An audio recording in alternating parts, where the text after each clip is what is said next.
Aleluia. Sem microfone, pastor. Vamos ver. Vamos ver se ela vai firmar. Sem microfone. Então, só aumentar um pouquinho a voz aí, pastor. Glória. Estamos aqui com o pastor Jô Carli. Glória. Pode continuar o testemunho, pastor?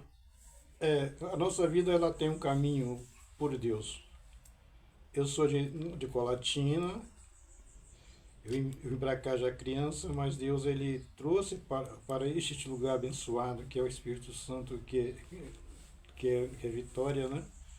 Deus ele mostrou para mim que o caminho do homem ele é seguido pela a direção do Senhor. Eu, eu era uma pessoa que eu não falava, eu se batia às vezes para tentar sair a voz.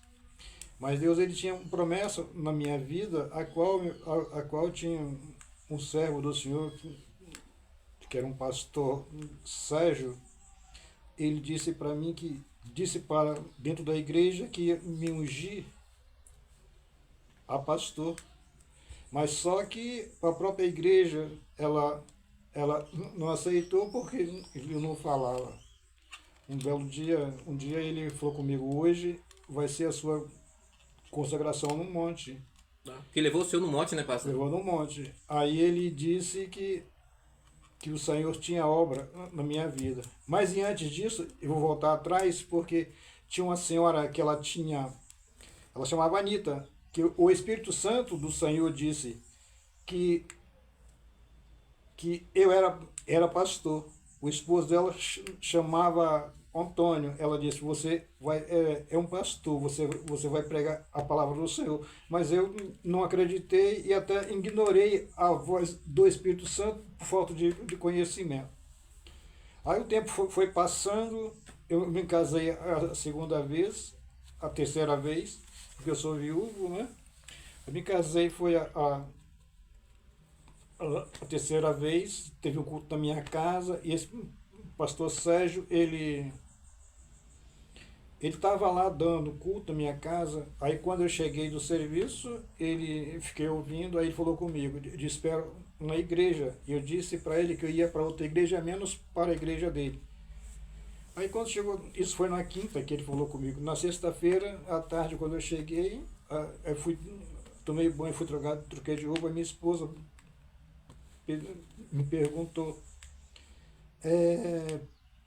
aonde eu ia, e eu disse que eu ia para a igreja, e fomos eu e ela para a igreja. Então, quando chegou lá, eu, eu continuei indo, ele orou, ele falou comigo, tudo certinho, nós conversamos, eu aceitei ficar lá. Um belo dia, eu acho que um ano, mais ou menos, que eu estava lá, ele disse comigo, ó, eu vou te ungir a pastor. E eu não falava, eu falei para ele assim, mas como, pastor? Eu não consigo falar, e custava falar, eu se batia muito, então não tinha jeito de pregar a palavra do Senhor. Mas aí ele falou assim, eu vou te ungir. Aí disse para a própria igreja que ia me ungir a pastor, e a igreja não aceitou. No sábado, nós subimos um monte, aí ele disse, chegou a hora comigo. Foi eu, a minha esposa, a esposa dele, ao monte. Ele me ungiu a pastor. A partir daquele momento, a minha voz, ela soltou. Eu nunca mais eu tive uma voz presa. Eu podia falar, podia abençoar as pessoas com palavras limpas e abençoadas por Deus. E hoje, às vezes, o dia de hoje, a gente prega a palavra e fala que Deus cura, Deus liberta, Deus transforma a vida.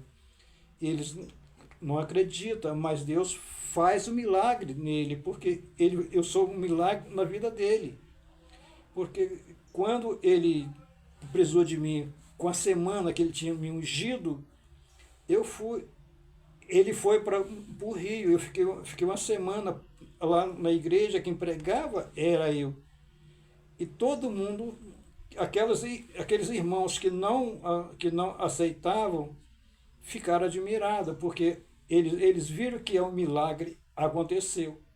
E hoje é dessa maneira, porque o milagre ele acontece quando nós oramos para a vida das pessoas. Porque eu creio que o milagre é feito por Deus. E ele cura, ele liberta, ele transforma. E através dessa irmã, que ela tinha na época 40 anos, que já tinha me avisado que eu ia ser pastor, eu tinha isso guardado dentro de mim.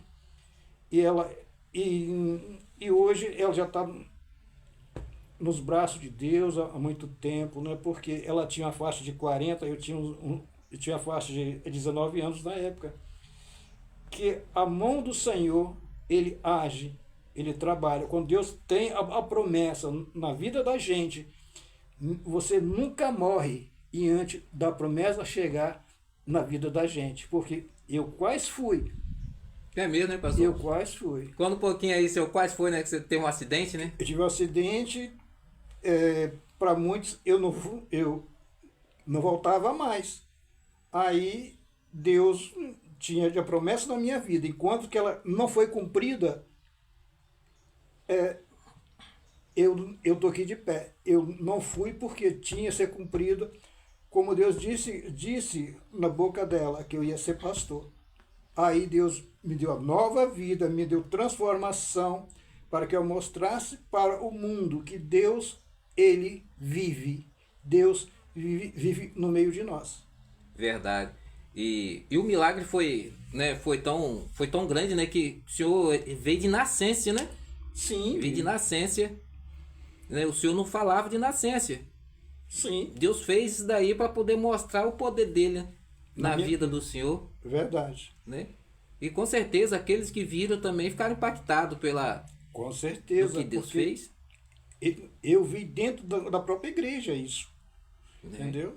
Dentro da própria igreja, onde eu estava ali com eles, congregando com eles, eles viram isso, porque Deus, ele compactou a própria igreja. É um milagre que, quando as pessoas chegavam na igreja, acontecia. E quando eu falava com Deus, Deus ouvia. Eu falo com Deus, Deus ouve. Quando eu entrego algo para a pessoa, pode demorar um ano, mas acontece. Pode demorar um dia, mas acontece. E assim somos nós que vivemos na palavra do Senhor, se alimentamos com o pão da graça de Deus. É verdade. O tanto que o senhor não falava, que tem o senhor tem umas memórias aí, né, que o senhor relembra, que quando alguém ia perguntar alguma coisa, né, a avó ia perguntar alguma coisa lá, né, o senhor não conseguia responder, o senhor tomava umas cacetadas na cabeça para ver se saía a voz. Só chamava quando estava fazendo polenta. Aí quando aquela coisa quente batia na minha cabeça. E coisa que Deus já tinha um plano na minha vida, que não era polenta, aquela pá de polenta que ia me salvar, não. Não era a parte de polenta que ia fazer a voz, né? Que ia curar e fazer a voz sair. Aí perguntar, chamava, né? Principalmente quando a criança faz uma arte, né? Faz uma bagunça. Verdade. Foi você que fez isso aí? Aí a voz não saía para falar que sim ou não, né? É verdade. Aí eles queriam que você falasse na marra, né? Na marra. Na marra, aí dava umas cacetadas. É verdade. E até então o senhor até começou a acostumar com isso, né? Que o senhor ia tentar falar depois já de jovem, né? Sim. O senhor falou que o senhor debatia, né? Se batia muito para poder falar, né? Era um sacrifício, o povo ainda ria, aquela juventude ria de mim. E eu ficava mais nervoso ainda, aí que não saía mesmo. Aí que não saía, mas... Mas eu tinha já dentro de mim essa promessa, eu não sabia. E assim, que cada um que está ouvindo, ele tem uma promessa de Deus. Tem, isso é verdade. E quando a pessoa que é gaga, né? O mudo também tem disso, mas a pessoa que é gaga, quando fica nervoso, e vê, ou se olha no rosto do outro que está ouvindo, vê que o outro está nervoso, ele fica mais nervoso ainda. Mais ainda. Né? Aí tem uns que batem no peito, uns batem na cabeça.